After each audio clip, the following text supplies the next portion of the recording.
All glory to the Father, Son, and Holy Spirit. In this video, I want to talk about the resurrection of Jesus. Was Jesus' resurrection a hoax? First thing first, let's say the apostles really lied about Jesus' resurrection. The personal risk of such a hoax were great. What if fame and fortune were they gaining? If them knowing it was a hoax, as soon as one person died, I'm pretty sure they would stop spreading the resurrection. They would have abandoned it as well, but they actually dealt with it, with the threats, death, and injuries for 40 years or more. A 17th century French mathematician, physicist, and Catholic theologian, Blaise Pascal, stated, "The supposition that the apostles were impostors is very absurd. Let us think it out. Let us imagine these 12 men assembled after the death of Jesus Christ, plotting to say that he was risen. By this, they all attacked the powers.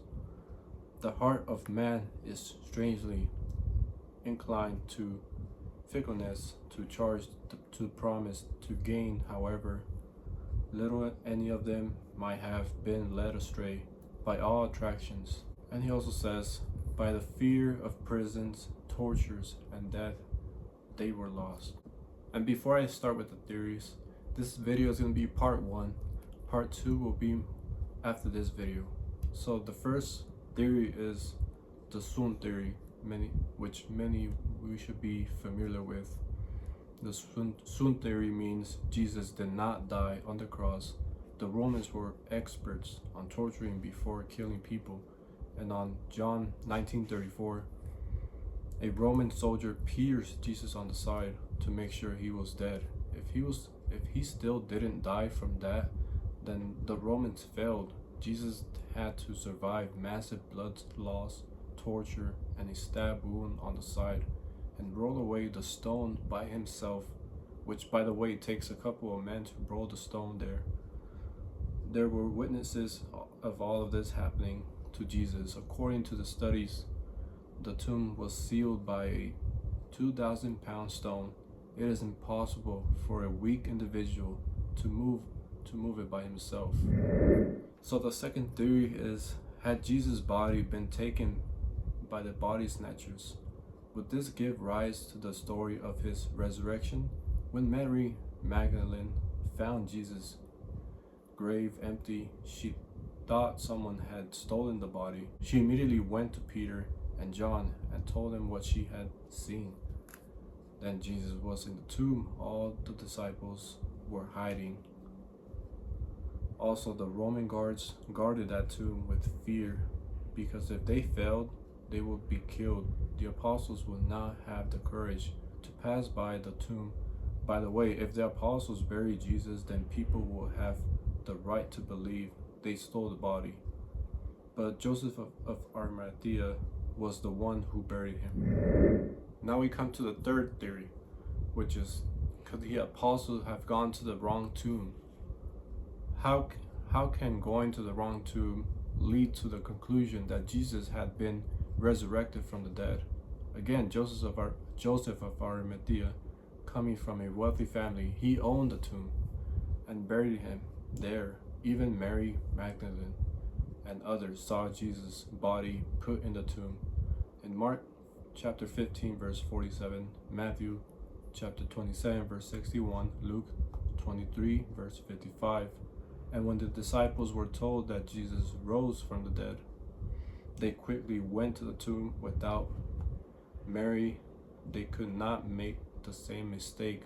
They can easily ask Joseph of Arimathea where he put it. And last one for this part, the hallucination hypothesis.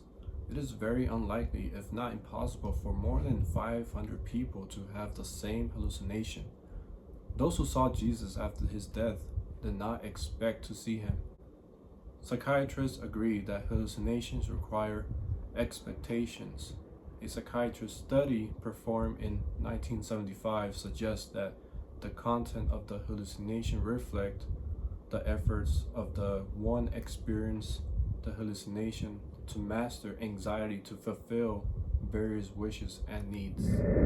And I want to quote something else from a book called Body of Proof by Jeremiah J. Johnson, PhD. I recommend you guys get this book, and it's really helpful. And if you have doubts of Jesus' resurrection, this is a perfect book. And I would like to quote this from this book, saying, "The only witness to the alleged resurrection," says Celsus, "are hysterical and deluded." And he quotes, "But who really saw the resurrection? A historical woman, as you admit, and perhaps one other person, both deluded by his sorcery, or else so wrenched with grief and his failure that they hallucinated him risen from the dead by a sort of wishful thinking. If this Jesus were trying to convince anyone of his powers, then surely he ought to have appeared first to the Jews who treated him so badly, and to his accusers, indeed to everyone, everywhere, or better, he might have saved himself the trouble of getting buried and simply have disappeared from the cross. Has there ever been such an incompetent planner? When he was in the body, he was disbelieved but preached to everyone after his resurrection, apparently wanting to establish a strong faith. He chooses to show himself to one woman and a few comrades only. When he was punished, everyone saw, yet risen from the tomb, almost no one. This is not my own guessing. I base what I say on your own writings, which are self-refuting. What God has ever lived among man, who offers this belief as the proof of his divinity? What God appears in turn only to those who already look for his appearances, and is not even recognized by them? I will be making a part 2 of this, more theories about Jesus' resurrection with people, and I'm working on this video because a lot of people have doubts, unbelieving people, new believers, and all that. So Jesus is Lord. God bless you guys, and I'll see you next time.